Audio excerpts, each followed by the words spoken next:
The Lord Commander was being briefed as to the results of the week's construction. Nearly 20 men still moved blocks of ice taller than the average man into position. The overall height exceeded 500 feet, though as the wall grew higher, so did the difficulty. The ongoing drought required ranging farther north than they would have liked to find ice of the required size. Also, he was briefed to the subject of the first vote of the King's newly formed High Council. Mr. Qyburn put it delicately, when mentioning the Watch's rations could be cut in half as the realm's harvests were well below expectations. While digesting the information he had already assumed, a faint horn blast was heard.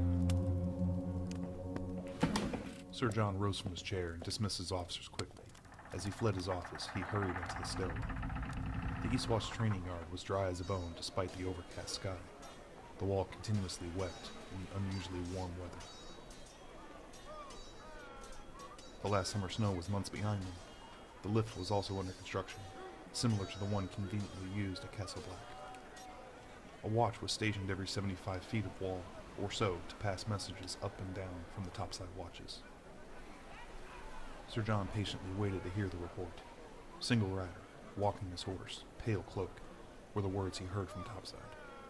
Jon must have given off the stench of disappointment as he stared up into the clouds.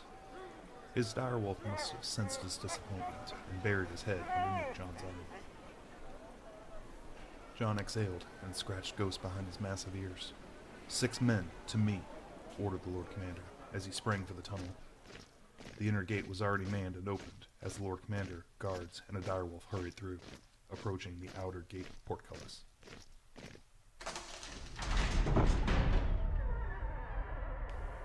The cold-rolled steel gate swung open to reveal the rider before them.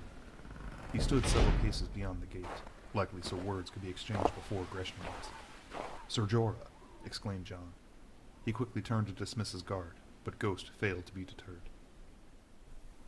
"Lord Commander, I presume," answered a smiling Sir Jorah. The two old friends embraced for the first time since their battles together many years prior. "Your son is well?" asked Sir Jorah. "He is." "And his mother?" asked Jon. "She sleeps, for many years now, as does her army," Jorah continued. "Your uncle and I guard her resting place, and will continue to do so unless distracted," claimed Jorah as he led Jon's eyes over to his horse. His worst fears were confirmed as the body of little Sam Tarly was draped over Jorah's horse. Jon's face elongated as Jorah allowed him to process the predicament. "Did you see it happen?" asked Sir Jon. "No, but I saw the man who did it," answered Sir Jorah. Jon allowed Sir Jorah to continue as Ghost sniffed the corpse and let out a mournful howl. "I may be the only man in Westeros who could have recognized the murderer." Jorah paused. "He was from Essos, an enemy of the Queen, and a warlock of Qarth," answered Sir Jorah somberly. "Is he a threat to Daenerys?" asked Jon. "He was, and is, always a threat to the Queen, though he could never find her," Jorah answered reluctantly. "Would you stay? We may need your testimony to keep the peace," asked Jon. "Peace?" asked a confused Jorah. "This ranger was son and heir to Samwell Tarly," answered Jon. "You fear he'll blame Queen Daenerys?" asked Sir Jorah. "I fear Sam's patience and understanding for the death of his father and brother were at their limits. The loss of a firstborn son? I'm not sure how he would respond," claimed Sir Jon. "I fear I cannot proceed beyond the wall without the Queen's permission.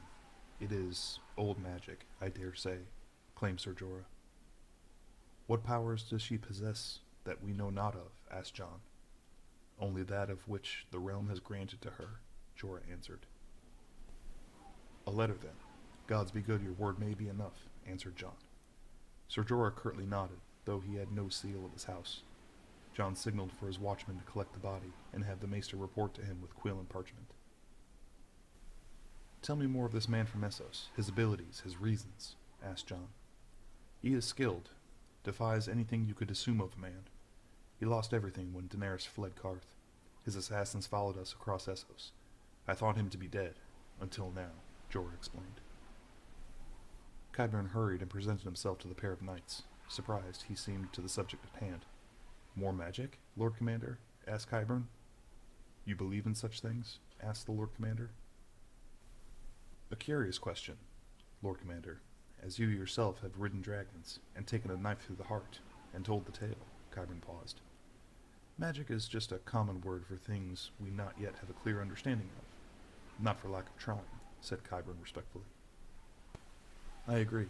As a man who's witnessed the birth of 3 dragons, and have had dragonglass buried in my chest, these things I could not begin to understand, claimed Ser Jorah, as he pulled down his cloak, exposing the deep, black scar. Qyburn took a deep interest in Ser Jorah's story. How are you different, sir? Asked Qyburn. Jorah paused before revealing any information.